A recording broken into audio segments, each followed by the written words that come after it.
de Torreón. El tema de la semana, 40 años del VIH-Sida, avances y retos. Tal vez estos 2 últimos años nos hemos ocupado y concentrado en lo que tiene que ver con el COVID-19. Lógico, evidente. No es cuestionable. Es simplemente reconocer que luego hemos venido perdiendo de vista otro tipo de situaciones de salud que son serias y que merecen, por supuesto, pues todos los recursos y toda la capacidad de la ciencia para poder contrarrestar los efectos de algunos padecimientos. Uno de ellos, el VIH. Las estadísticas mundiales sobre VIH, 28,2 millones de personas tenían acceso a la terapia antirretroviral al cierre de junio de 2021. 28,2 millones de personas. 37, millones de personas vivían con el VIH en todo el mundo en 2020. 1,5 millones de personas contrajeron la infección de VIH en 2020. 680,000 millones de personas, en 680,000 personas fallecieron a causa de enfermedades relacionadas con el SIDA en 2020. 79,3 millones de personas contrajeron la infección por el VIH desde el comienzo de la epidemia. 36,3 millones de personas fallecieron a causa de enfermedades relacionadas con el SIDA desde el comienzo de la epidemia. Pues estos datos son contundentes, así es que o nos ocupamos o nos ocupamos. Vamos a platicar con el doctor Gerardo Zapata Ortiz, encargado de Capacits, director de Capacits de la Jurisdicción Sanitaria número 6 de Coahuila. Este es el Centro de Atención para Pacientes con VIH e Infecciones de Transmisión Sexual. Gracias, doctor, por estar con nosotros. Un gusto recibirlo. Muchas gracias, buenos días. Pues un gusto estar aquí con ustedes y muchas gracias por la invitación. Bueno, pues empecemos a hablar de nuestra realidad, la realidad del entorno de la comarca lagunera. ¿Qué está pasando con el VIH en la laguna? Pues fíjate que este año sí tuvimos un incremento de pacientes nuevos en nuestra unidad de VIH. Pues lo queremos asumir tal vez por lo mismo de la pandemia del año pasado, que la gente no se acercaba tanto a los centros de salud por el mismo temor del COVID, ¿no? Entonces este año sí hemos tenido pues un poquito más de afluencia de pacientes que van a realizarse la prueba rápida que ofertamos ahí en el Capacits y nos han salido positivos. ¿Qué es la prueba rápida? La prueba rápida es un piquetito como en el dedo. Ajá. Es un piquetito, sacamos sangre y tenemos un reactivo para detectar los anticuerpos para el VIH, ajá, como si fuera un examen de la glucosa. Ya. Así ¿Y es. es 100% efectivo o tiene margen de error? Es 97% de efectividad, muy sí. alto, Sí, muy alto porcentaje sí, de ya son muy confiables. Exactamente. Ahora, desde que el virus ingresa al organismo, ¿cuánto tiempo tiene que pasar para que empiecen a ver los primeros síntomas, que es tal vez cuando las personas empiezan a preocuparse? Ahí sí varía dependiendo de cada paciente, porque pueden pasar inclusive 10, 15 años sin tener alguna manifestación. Asintomáticos. Así es. Digo, viviendo ya con el virus, pero sin algún tipo de manifestación. ¿Y de qué depende? ¿Del estado, del paciente o de qué depende? Pues del avance de la enfermedad y también pues de los hábitos del paciente, de la salud del paciente. Pues hay pacientes que usan drogas o no se cuidan, aparte tienen otras enfermedades ya crónicas agregadas, pues en eso sí evoluciona un poquito más rápido. Pero en una persona, digamos, un poco sana, con buenos hábitos de salud, sí puede tardarse bastante tiempo en empezar con manifestaciones. Ajá. ¿Siguen siendo los mismos riesgos de los que se empezaron a hablar cuando la epidemia se dio de una manera más contundente? ¿Qué serían los 80s? Tal vez. Sí, en los 80s fue cuando se empieza a descubrir lo que es ya el VIH. Creo en 1981 es cuando se empieza ya con los primeros pacientes ya detectados. Pues los mismos riesgos, a comparación de esa época, pues no, ¿verdad? Ahora ya sabemos que es una enfermedad de transmisión sexual o vertical a través de mamás infectadas a hijos durante el embarazo. ¿O por transfusiones sanguíneas? Ahorita en la actualidad ya es muy difícil. Entonces ahí ya cambió. Ahí sí, ya. Ajá. Pues antes sí no se tenía tanto control en cuanto a las transfusiones sanguíneas, pero ahorita sí ya es muy difícil que a través de una transfusión te contagies. Ya está muy regulado también eso. Y esto de la práctica, una enfermedad de transmisión sexual, la relación que había en esa época entre la homosexualidad y la presencia de VIH, ¿continúa? ¿Prevalece? Pues, pues sí, sí hay un poquito de más casos entre hombres que tienen sexo con hombres que en parejas, digamos, heterosexuales. Heterosexuales. Así es. Pero sí también hemos tenido un aumento en casos de mujeres. ¿Sí? Sí, digo, no a la par, ¿verdad? Pero sí un poquito. Más o menos en qué proporción hay casos de hombres y casos de mujeres. De hombres y mujeres, pues se puede decir que de un 80% de hombres, 20% mujeres, más o menos. Muy bien. Doctor, vamos a hacer pausa comercial y regresamos contigo para que nos Claro que puedas sí. seguir platicando del tema. Son las 9 de la mañana con 19 minutos. Si tiene usted alguna duda en relación al VIH, pues creo que será importante que utilice nuestras líneas de contacto para poder acercarle el conocimiento y las respuestas que usted necesita. Contextos.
Está en el estudio el doctor Gerardo Zapata Ortiz y vamos a empezar también ya a platicar con la doctora Lourdes Avilés Ávila, responsable del programa estatal VIH en Durango, a quien tenemos en la línea telefónica. Doctora, bienvenida, buenos días.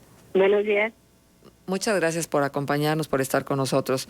Y justo en este momento de la emisión, queremos ir al dato estadístico. ¿Cómo está Durango en relación a la detección del VIH y también en relación a ya el desarrollo del síndrome de inmunodeficiencia adquirida? Ok. Bueno,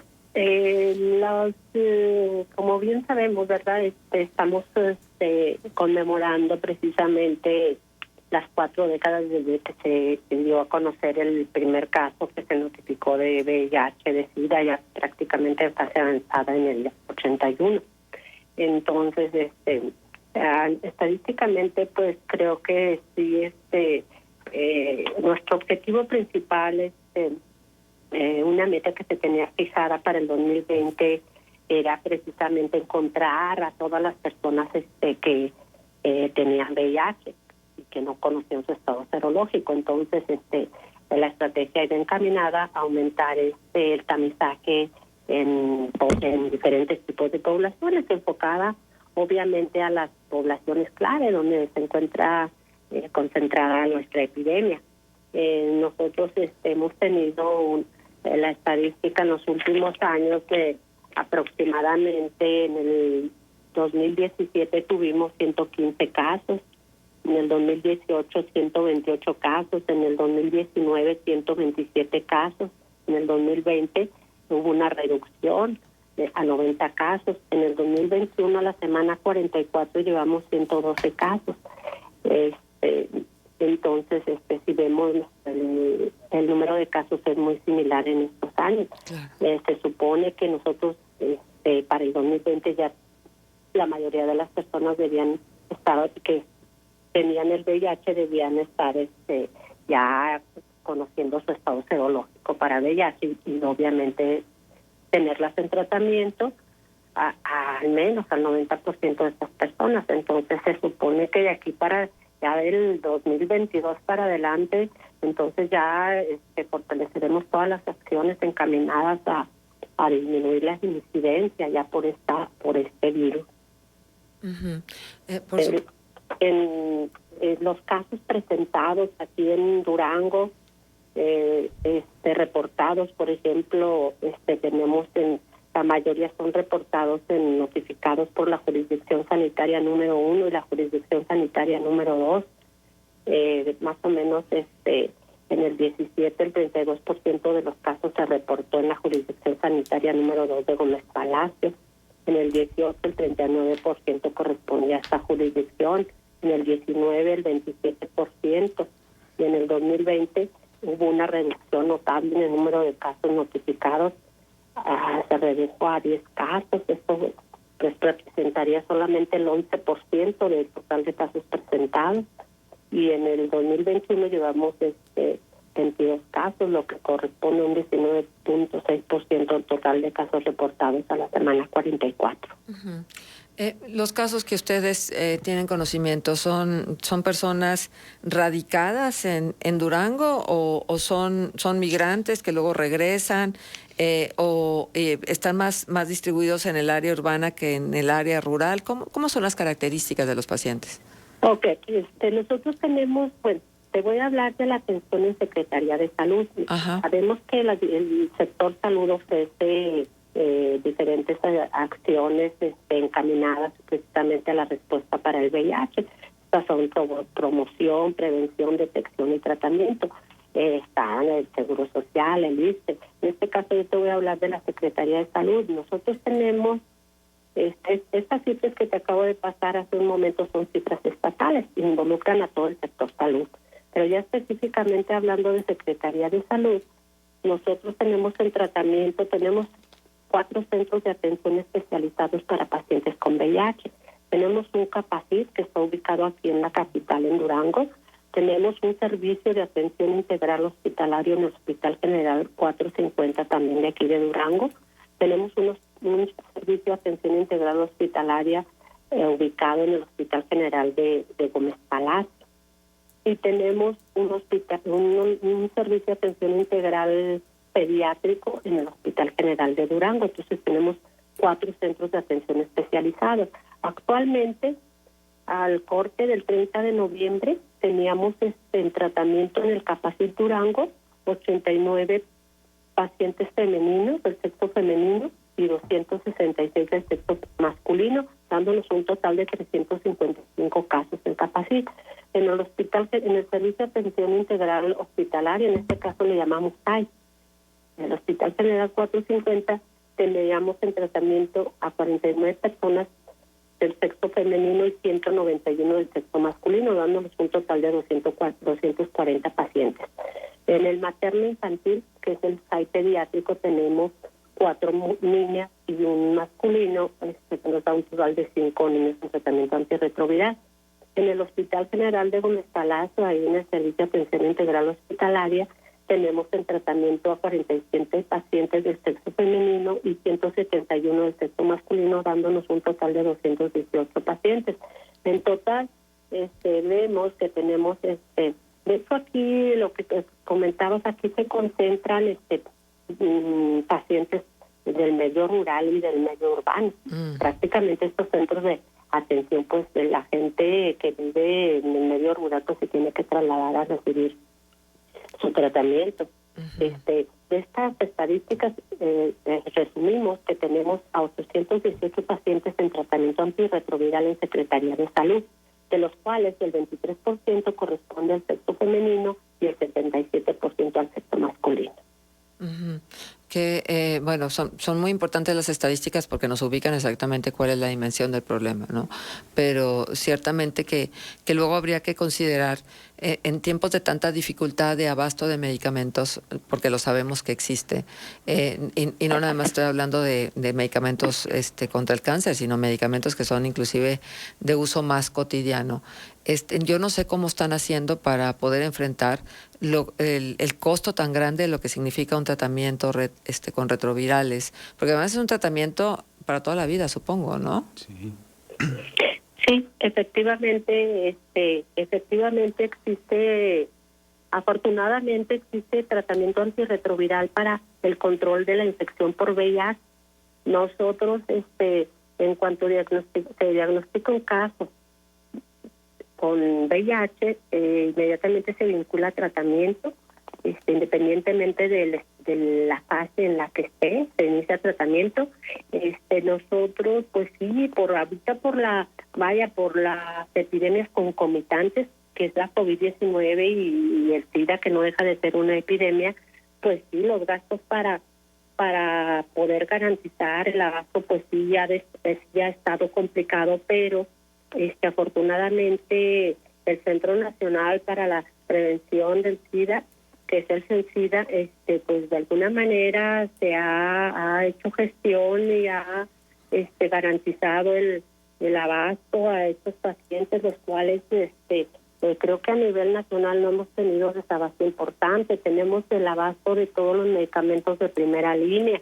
A lo mejor tuvimos desabasto en algunas claves que ya no se estaban fabricando aquí, pero igual son claves ya que utilizas menos y que con la introducción de la terapia simplificada que se introdujo aquí en México, acorde con las guías de manejo antirretrovirales internacionales, empezamos en el 2019 un cambio de esquemas. Entonces esto creó alguna incertidumbre y algún miedo en algunos pacientes, se supone, y está comprobado de hecho que esta terapia simplificada pues nos garantiza llevar al paciente mucho más rápido a una carga viral suprimida, con menos efectos adversos, y aparte nos aumenta la adherencia porque en una sola toma pues van varios medicamentos. Entonces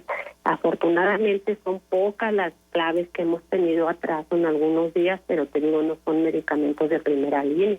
Ahorita creo que a nivel nacional sí contamos con el abasto para poder continuar dando la terapia a este grupo de población, a estos pacientes infectados con el VIH. Estamos platicando con la doctora Lourdes Avilés Ávila, responsable del programa estatal VIH en Durango.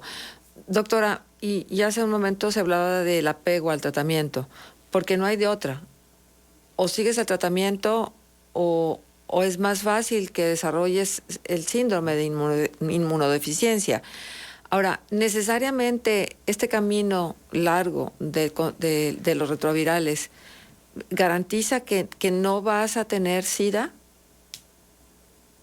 Es bien importante eso del apego, exactamente. La terapia antirretroviral existe, alineada, como te digo, ya las vías de manejo internacional.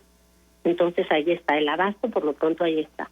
Entonces aquí juega un papel muy importante el paciente, porque efectivamente sabemos que estos medicamentos, al igual que los antibióticos, pero con los antivirales más, porque sabemos que los virus son agentes infecciosos que mutan muy rápido. Entonces el apego a la terapia antirretroviral es determinante para que los pacientes que ya una vez que los llevamos, bueno, primero llevarlos a una carga viral suprimida y posteriormente mantenerlos.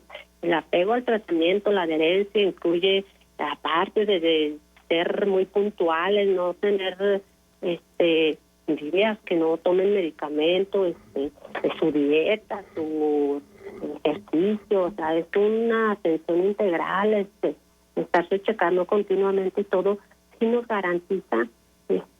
Por eso precisamente la infección por VIH dejó de ser una infección mortal. ¿Por qué? Porque te puede mantener controlado. Si un paciente lo tenemos con la carga viral suprimida, no va a avanzar a la fase avanzada, porque sabemos que la fase avanzada ya de la infección pues es SIDA. Ya una vez que pasan a esta etapa, pues ya es muy difícil revertir todas las complicaciones que ya el paciente contrajo. Entonces, prácticamente los pacientes mueren precisamente por un síndrome ya el SIDA, por todas las enfermedades que se presentan o se adquieren cuando el sistema inmunológico del cuerpo está muy deprimido. Entonces, sí, esta terapia antirretroviral sí te garantiza que no pases a una fase avanzada de SIDA. Uh-huh. Entonces el diagnóstico oportuno es súper importante. Nosotros en el marco del Día Mundial del SIDA precisamente es donde hacemos más, fortalecemos las acciones de concientización a la población, de darle a conocer a la población que el VIH existe, que continúa, y darles a conocer los factores de riesgo, las vías de transmisión, cómo me puedo cuidar para no adquirir una infección. Entonces estamos trabajando en todo esto, garantizarles los insumos de prevención, en este caso los preservativos tanto masculinos como femeninos, los lubricantes, de algún modo tener pruebas, insumos para hacer detección, pruebas rápidas para hacer la detección a toda la población. Claro que nuestras acciones siempre van encaminadas o focalizadas a la población donde tenemos concentrada la epidemia, pero no dejamos de hacer a toda la población, porque toda la población estamos en riesgo, hombres, mujeres, niños. Entonces hay que hacerle detección a toda la persona que lo solicite. Uh-huh. Bien, está con nosotros también el doctor Gerardo Zapata Ortiz, con quien hemos venido platicando también en este tema de la semana. Y la pregunta es, ¿por qué ir a hacerte una prueba de VIH? O sea, ¿cuáles serían las condiciones para decir, híjole, pues sí me la voy a hacer? ¿O todos deberíamos de hacérnosla? Pues sí es recomendable que todas las personas ya sexualmente activas sí se la realicen, porque pues es algo que no sabemos, o sea, quién sí tiene, quién no. Entonces es algo como comenta la doctora, es prevención, y si agarramos la enfermedad en una fase temprana, pues es mucho más fácil tenerla controlada. Uh-huh. Entonces sí, para las personas que ya tienen su vida sexual activa, pues sí es recomendable que se la puedan realizar cada 3 meses, cada 6 meses. Claro. Hay un factor que me parece importante que lo introduzcamos en esta conversación y es el hecho de que sobre todo ya cuando cuando ya has sido positivo a VIH y luego cuando pudieras estar ya con un cierto tipo de complicaciones con el síndrome, el estigma de la enfermedad y el miedo que tiene la gente de que se conozca que tiene VIH o que ya tiene algunos síntomas y signos del síndrome. ¿Qué podríamos decirle a la gente que nos escucha, doctora, en este sentido? ¿Cómo dejar de estigmatizar y cómo dejar de que sea lo moral, entre comillas, lo que asuste a la gente de la enfermedad y no las consecuencias físicas? Sí, efectivamente, esa es otra de las barreras que tenemos para que se pueda dar una respuesta efectiva al VIH, el estigma, la discriminación. Entonces, se da mucho tanto en la población general como incluso en el mismo personal de salud. Entonces, precisamente, esta es una de las estrategias que el Centro Nacional está implementando, de capacitar a todo el personal de salud en cursos que nos ayuden, a que nos concienticen en cuanto a la no discriminación a ciertos tipos de poblaciones, en este caso la población es LGBTI, a los pacientes con VIH y tristemente pues sí pasa y en eso es en lo que se está trabajando, porque claro que son barreras que impiden que estas personas tengan el acceso a todos los servicios que estamos ofreciendo, como son el primer contacto, que sería realizarles una detección, ¿verdad? Entonces sí se está trabajando en esta parte. Uh-huh. Claro. ¿Y cuál es su opinión? Le pregunto al doctor Gerardo Zapata Ortiz. Claro, eso es toda esta presión social que tienen pues los pacientes cuando acuden con nosotros y que es muy importante, sí, porque aún, como dice la doctora, aún entre personal de salud sigue habiendo este tipo pues de discriminación o falta de información. Entonces lo que sí hemos estado haciendo nosotros hemos estado haciendo ya durante este año, que ya se nos permitió volver a dar pláticas. Hemos estado yendo a dar pláticas sobre lo que es el VIH, los métodos de transmisión, los cuidados que pudieran tener, tanto personal de salud como a pues población en general, y sobre todo trabajando ya con personas más jóvenes. Uh-huh. Vamos tratando de concientizar pues a los chavos, pues a los de secundaria, prepa, carrera, para que quitar todo este tipo de estigmas y tabús que hay acerca de él. Por supuesto. Les voy a pedir un instante a nuestros invitados y para ir a la pausa comercial y regresar para conversar sobre ¿es el preservativo la mejor método para prevenir el VIH? Regresamos. Contextos.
Avances y retos. Platicamos con el doctor Gerardo Zapata Ortiz, encargado de Capacits de la Jurisdicción Sanitaria número 6 de Coahuila. Es el centro de atención para pacientes con VIH e infecciones de transmisión sexual, con la doctora Lourdes Avilés Ávila, responsable del programa estatal VIH en Durango. Y bueno, entonces dejé ahí la pregunta antes de irnos a la pausa comercial. ¿Es el preservativo el remedio, así como en algún momento dado se hicieron campañas intensivas, se repartieron condones a lo largo y ancho de las calles del mundo? ¿Es realmente ahí donde tenemos que focalizar la atención en aras de la prevención? Doctora, la escuchamos. Sí, bueno, es muy importante comentar cuáles son las vías de transmisión del VIH. Sabemos que la vía sexual es la vía de transmisión más importante para adquirir la infección. Entonces, aquí estamos hablando de arriba de un 95%. El resto ya sabemos que la vía sanguínea y la transmisión vertical. Entonces, pues sí, vemos que el 95% más o menos de las infecciones adquiridas por VIH son a través de la vía sexual. Entonces, el uso del condón, claro que es una herramienta súper efectiva para prevenir esta infección.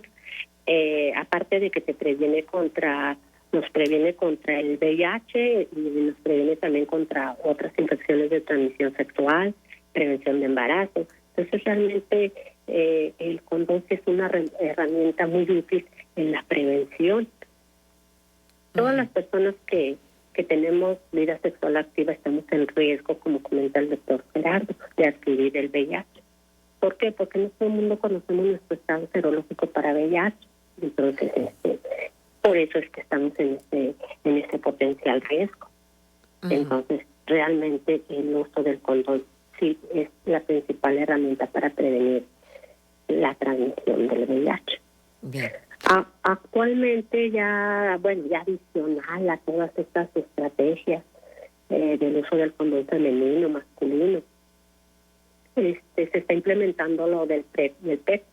Entonces, esta es otra estrategia adicional que no viene a sustituir, obviamente, el uso del condón, para que se va a ofrecer a las personas que están en muy alto riesgo de contraer la infección. Entonces, realmente se está trabajando en todas las partes, desde la prevención hasta la atención, para poder dar respuesta precisamente al VIH y contribuir a los compromisos internacionales y acabar con la epidemia para el 2030. Doctor, ¿cuál es su posición al respecto? Sí, pues sí, de hecho, el condón pues sí es un método muy efectivo y pues sí nos previene de varias infecciones, no exclusivamente del VIH, inclusive ahora también del hepatitis C, sífilis, todo ese tipo de cosas. Y pues sí, ya se está trabajando, como comenta la doctora, en lo que va a ser el PrEP, pero todavía creo está en pláticas, a nosotros todavía no nos lo autorizan, entonces eso sería todavía para reforzar el control pues del VIH. Claro, por supuesto. ¿Y qué tanto sabe ya la población o qué tanto está bien informado del virus y del desarrollo del síndrome? ¿Podemos establecer estas diferencias entre lo que es ser positivo de VIH y tener SIDA? ¿O nos hemos acostumbrado a decir si tiene SIDA cuando queremos decir es que es portador de VIH? ¿Tenemos una cultura de la enfermedad, doctora? Sí, esa pregunta es muy importante. Realmente, el estar, de hecho ya estadísticamente ya cambió esta parte. Ya los casos que nosotros encontremos así simplemente van a ser casos reportados con la infección del VIH, independientemente en qué estadio esté, porque no porque adquieres la infección por el VIH, no porque no presentes síntomas o que te tardes mucho, que nos tardemos mucho en evolucionar a una etapa avanzada, quiera decir que el virus no está haciendo daño en nuestro cuerpo. O sea, el virus está haciendo ahí su proceso que tiene que hacer Entonces, realmente ya vamos a manejar que estás infectado con el virus y nada más, independientemente del estadio. También algo que a lo mejor dejamos corta la pregunta que hiciste anteriormente del condón, que como que se creó algo así como que una fiebre de entregar condones en las calles y en todo lado. Más que eso, más importante es concientizar tanto a los padres como a los jóvenes sobre el uso del condón precisamente. O sea, no nada más es ir a entregar cajas y cajas, sino estos tienen que ir acompañados de una concientización previa. Entonces, realmente si nosotros vamos a una escuela y solamente hacemos la entrega de condones, pues no, dicen los muchachos que me están diciendo que tengo una relación o qué. Entonces, es bien importante la concientización antes, la plática, la información del por qué le estás entregando un condón. Exacto, sí, eso es fundamental. Doctor, todo esto que nos está diciendo la doctora es fundamental y tiene que ver también con la educación sexual. La educación que se les da a los chicos en esta área de la primaria, sobre todo, ¿es suficiente? No, porque sí, pues conforme uno va creciendo, pues ya los niños, sí ya llevan pues ya información o una orientación acerca de, pero ya conforme van creciendo se van perdiendo todo este tipo de... Lo van como olvidando por la misma presión que genera pues la sociedad, ¿no? El grupo de amigos y eso. Entonces, por eso es la importancia que nosotros, como le comentaba, estamos trabajando en dar ese tipo de una sexualidad responsable, pláticas de sexualidades responsables, para seguir reforzando lo que vienen aprendiendo, como dice, desde la escuela. Entonces, exacto. Sí, esta es una tarea interminable, ¿no? De educar a las nuevas generaciones y de darles oportunidad de que conozcan cuáles son los riesgos. Ahora, nos concentramos en VIH por motivos de que recién hemos recordado lo que es el Día Internacional de contra el VIH. Pero enfermedades de transmisión sexual hay muchas y se nos olvidan, ¿no? ¿Cuáles son las más frecuentes, doctor? Las más frecuentes que vemos, pues, es sífilis, puede ser clamidia. Sífilis. ¿Sigue estando la sífilis presente en el mundo? Sí, todavía sí tenemos. Digo, no igual como antes, pero sí. Sí existe. Sigue habiendo casos. ¿Clamidia? Gonorrea. Y actualmente estamos ofertando ya lo que es para hepatitis C también. Pero eso sí nos ha salido muy poco. Sí. ¿Y el virus de papiloma humano? ¿Qué tan VPH, frecuente? perdón. Sí, también. Sí, VPH. ¿Quiénes se acercan más a detectar si tienen alguna enfermedad sexual o no? ¿Los hombres o las mujeres? Los hombres. Pues sí, claro. Sí. Doctora, y en este sentido, sí, yo creo que es muy importante que no perdamos de vista todo lo que significa la actividad sexual y que en ese sentido pues haya la educación y haya la información necesaria y que no pensemos que hay enfermedades que son del pasado, sino siguen siendo del presente. Así es. Precisamente todas las acciones encaminadas a la respuesta del VIH no dejan atrás a las otras infecciones de transmisión sexual, incluyendo ahora recientemente con más énfasis a la hepatitis C. Entonces, pues la sífilis continúa, incluso tenemos como que un pico a nivel mundial que se incrementó en este tiempo. Entonces, pues algo que parecía que lo íbamos a controlar y a eliminar muy antiguo esta enfermedad y continúa. Y es triste ver, de hecho casi siempre van acompañadas. En sí, el tener cursar con una infección de transmisión sexual nos obliga a ofrecerle al paciente una detección de VIH. ¿Por qué? Porque el paciente curse con una ITS, pues ahí ya nos está poniendo un foco rojo. Aparte de que propicia el medio para adquirir más fácilmente el VIH, pues de algún modo ya nos está diciendo que hay ciertos comportamientos en los cuales pues esta persona pues no está utilizando, no se está protegiendo. Entonces, sí es muy importante, te digo, no las dejamos atrás a las infecciones de transmisión sexual y seguimos trabajando en ello. Esto es bien importante, fíjate.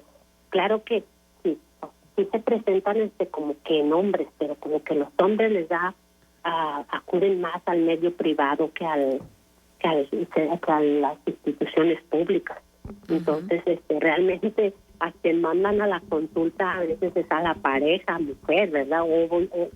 Hablando así general, ¿verdad? Sí. Entonces, ya estadísticamente nosotros acá en Durango sí como que o sea, estadísticamente tenemos más mujeres que hombres, pero sabemos, como comenta el doctor, que es más frecuente en hombres, pero como te digo, ellos se acercan menos a los servicios de salud, o van al medio privado, o te digo, mandan a la pareja.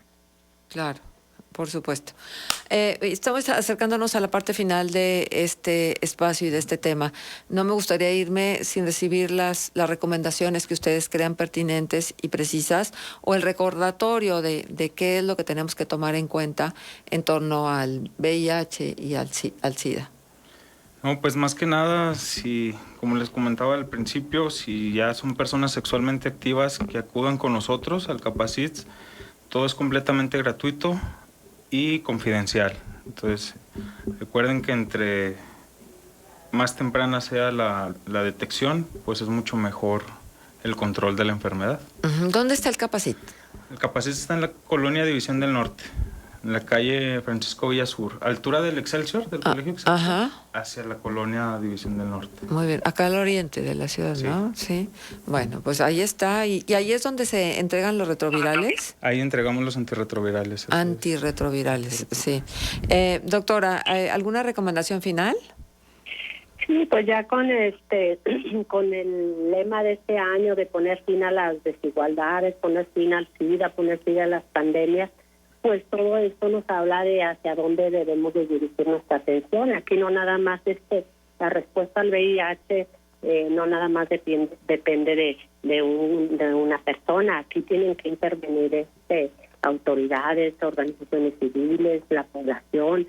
Entonces que todos hagamos lo que tengamos que hacer para poder darle seguimiento a esto y que realmente esto nos lleve a una respuesta favorable, contribuyamos de alguna manera para la eliminación de la epidemia, poner fin precisamente a las desigualdades, tanto sociales, culturales, económicas, que tanto obstaculizan el acceso a los servicios, a que todas las personas tengan el acceso a todos los servicios que el sector salud ofrece.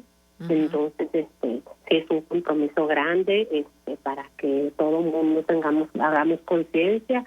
La población, que es con la que nosotros trabajamos, lo de autoridades no nos corresponde mucho, pero la población con la cual nosotros trabajamos, pues invitarlos a que se acerquen a las unidades de salud, que soliciten que se les realice un tamizaje, acudan a pláticas a los cuales se les invita. Actualmente, pues claro que en el 2020 hubo una reducción en cuanto a promoción y detección, pero creo que ya este año, ya con la nueva normalidad, ya estamos retomando con la misma intensidad todas las actividades que se vienen haciendo encaminadas a la respuesta del VIH. Muy bien. Pues yo les agradezco a ambos su presencia con nosotros. Útil, no perdamos de vista, no todo es COVID, hay que estar atentos y esto es parte de nuestra realidad. Muchas gracias, doctora. Muchas gracias, doctor. Muchas gracias a ustedes. Hasta luego. La doctora Lourdes Avilés Ávila, responsable del programa estatal VIH en Durango, y el doctor Gerardo Zapata Ortiz, encargado de Capacits de la Jurisdicción Sanitaria número 6 de Coahuila, estuvieron con nosotros. Y para despedirnos, el editorial. Nos esperamos el próximo lunes. Feliz fin de semana. Q 91.1 FM 9:51